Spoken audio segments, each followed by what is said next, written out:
এই দীর্ঘদিন একাকিত্ব ঘরে থাকার ফলে যখন মনে হবে যে একটু সবুজের দর্শন করে আসি, তখন এই সবুজকে এই বর্ষায় নিজের চোখে ভালোভাবে দেখতে উপভোগ করতে বেরিয়ে পড়ুন জঙ্গলের উদ্দেশ্যে।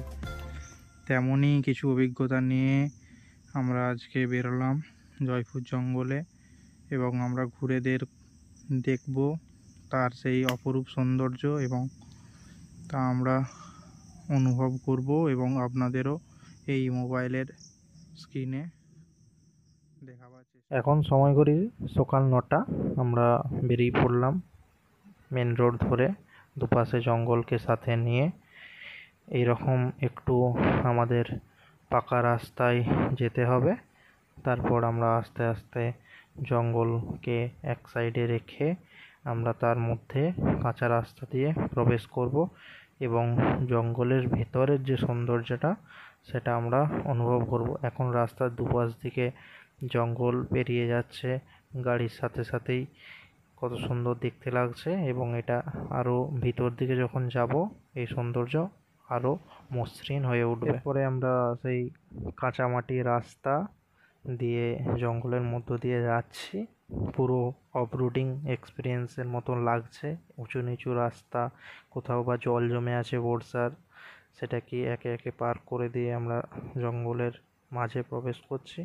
সত্যিই প্রকৃতি কি অপরূপভাবে সাজানো, এই শান্ত স্নিগ্ধ জঙ্গলে না এলে তা বোঝা যাবে না। এরপর দুটো রাস্তা দুদিকে ভাগ হয়ে গেছে। এই সোজা রাস্তাটা যেটা আমাদের সামনে দিয়ে আসছে, এটা স্টেশন যাচ্ছে। আমরা স্টেশনটা একটু ঘুরে দেখি, তারপর অন্যদিকে যাওয়া হবে। এই যে এরপর আমরা দেখতে পাবো এইদিকে একটা বিরসা মুন্ডা হল স্টেশন ছিল। এই স্টেশনটাকে এমনি এখানকার সাধারণ লোক এসে টিকিট কাউন্টার থেকে শুরু করে যাবতীয় স্টেশনে বসার চেয়ার, লাইট, টিউবকল, ইভেন এইদিকে বাথরুমগুলো ছিল, বাথরুমেরও সব জিনিসপত্র, যেমন ওই কোমোট, তাছাড়া জলের কল, বেসিন যা ছিল সব নিয়ে চলে গেছে। এই জঙ্গলের মাঝে এত সুন্দর একটা স্টেশন, এই স্টেশনটাকে আমরা এখনকার দিনে হারাতে বসে চলেছি। কিছুদিন বাদে আমাদের যখন বিষ্ণুপুর হাওড়া লাইনটা চালু হয়ে যাবে রেগুলার, তখন হয়তো এই স্টেশনটা মেরামতির কাজ চলবে, সেটা আশা করা যায়। এইটা দিকে আমাদের জয়পুর যাওয়া যায় এই রাস্তাটা দিকে, আর এইটা দিকে ঘুরে আস্তে আস্তে করে যদি সোজা এই পথ ধরে যাওয়া যায়, এটা হচ্ছে বিষ্ণুপুর। গোটাটাই হচ্ছে এই বনের ভিতর দিকে।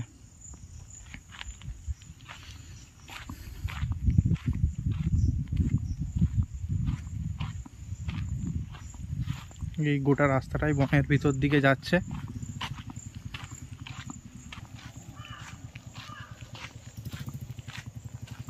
আর এইটা দিকেই আমাদের ট্রেন লাইন চলে যাচ্ছে, যেটি গোকুলনগর হয়ে জয়রামবাটি হয়ে তারকেশ্বরের পথে এই লাইন এই দিক থেকে আসছে।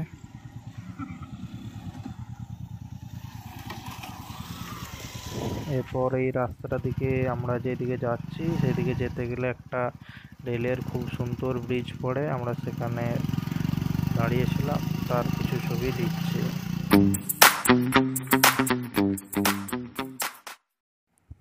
এরপর আমরা এই ব্রিজটা পেরিয়ে আমরা এই ব্রিটিশদের এয়ারবেসে এলাম বাইক রাইডিংয়ের জন্য। এটা এই জয়পুর জঙ্গলে বাসদেবপুর যে এরিয়া আছে ওই এরিয়ার মধ্যে পড়ে। এই এরিয়াটা দ্বিতীয় বিশ্বযুদ্ধের সময় ব্রিটিশদের বিমান ওঠানামার কাজে এটা ব্যবহার করা হতো, এবং এইটার দৈর্ঘ্য প্রায় কিছু না হলেও 8 থেকে 9 কিলোমিটারের মতন হবে। গোটা বনের ভিতরে বাসদেবপুর এরিয়াটায় পুরোটা বিস্তীর্ণ রয়েছে এরকম সানের বড় চাতাল। আর এখানে এত হাওয়া, মোবাইলটা ভালোভাবে ধরে রাখা যাচ্ছে না, ফাঁকা জায়গা, তাই প্রচণ্ড হাওয়া দিচ্ছে। আর পুরো ফাঁকা, এখানে বাইক রাইডিং খুব ভালোই হবে। আস্তে আস্তে বাইক প্র্যাকটিস করার জন্য বা বাইক নিয়ে বিভিন্ন স্টান্ট করার জন্য এই জায়গাটা আদর্শ বলা যেতেই পারে। এরপরে একটি সমস্যা হয়েছে, আমরা যখন এই পথ থেকে ফিরছিলাম তখন আমাদের গাড়ির চাকাটা পাংচার হয়ে গেছে। এই বনের মাঝখানে এসে মাঝ রাস্তায় এই হচ্ছে আমাদের টায়ারের অবস্থা। আর এই ধারে পাশে আপাতত 1 কিলোমিটার মধ্যে কাউকে দেখা যাচ্ছে না। এরপর কি করব, ওই জন্য বন্ধু পাম্পারে করে বাইক একটুক্ষণ এখানে গোটাটা ছবি তুললাম।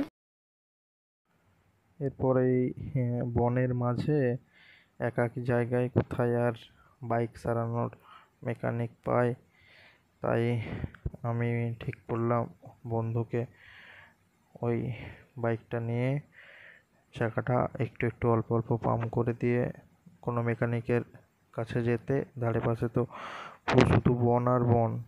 ও মেকানিক দেখতে গেছে এবং আমি এই পথ ধরে হেঁটে চলেছি। দেখি কোনো লোকালয় দেখতে পেলে বা কোনো গ্রাম টামের সন্ধান পেলে সেইখান থেকে আশা বাড়ি করি যাব। খুব তাড়াতাড়ি আমাদের এই বনের ভিতর থেকে আমরা এরপর বেরোতে পারবো। আমরা অর্থাৎ আমি বেরোতে পারবো, কারণ গাড়ির শব্দ শোনা যাচ্ছে। সামনেই মনে হয় সড়ক রাস্তা রয়েছে। যাক, এরপরে আশা করি এতটা রাস্তা যে বনের ভিতর দিকে হাঁটলাম, এরপর কোনো কিছু গাড়ি বা যানবাহনের দেখা পাবো, যাতে বন থেকে বেরোতে পারবো। সন্ধে হতে চললো, এখন 6টা বাজছে।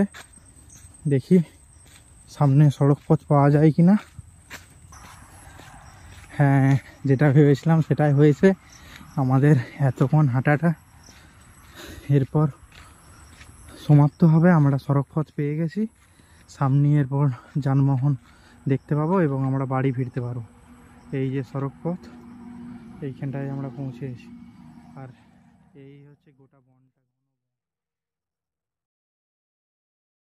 যাই হোক, এরপর ফিরবার পালা। আপনাদের যদি ভিডিওটা ভালো লাগে ওই দিক থেকে এলাম, লাইক, কমেন্ট, শেয়ার, সাবস্ক্রাইব সামনে সড়ক করে দেবেন আমরা এবং পাশে থাকবেন। Tata, bye bye.